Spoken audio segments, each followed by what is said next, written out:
Số 5. Số 9. Số 6. Số 6.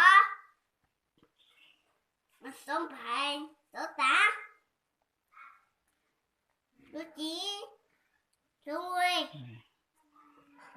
Số 1. Số 2. Số 3. Số 4. Số 5. Số 5.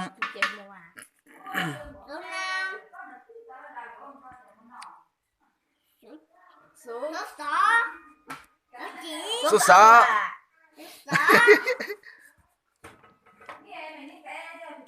Số 2.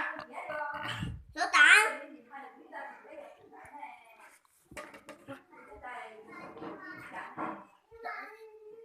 Số 9. Số 10.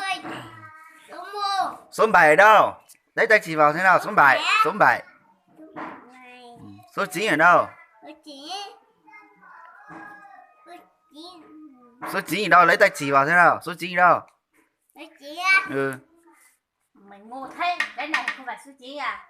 Số 9. Số 8 ở đâu? Số 8. Nè. Số 3 ở đâu? Số 3. Ừ. Số 3. Lấy tay chỉ vào. Đọc lại thế nào? Đọc lại 1. 1. 1 đây này. Ngột quá. Nữa mà. 2. 3. 4. 5. 9. 6. 6. 7. 8. 9. 10. Đọc lại, đọc lại. Usah. Đọc lại từ 1 thế nào? Đọc lại từ 1 thế nào? Usah belajar ha. 1. Belajar trong hệ. 1. 1. 1. 2. 3.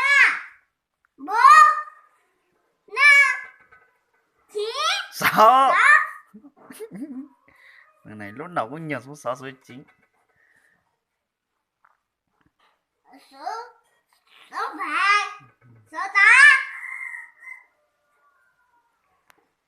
Số 10. Còn số này số mấy?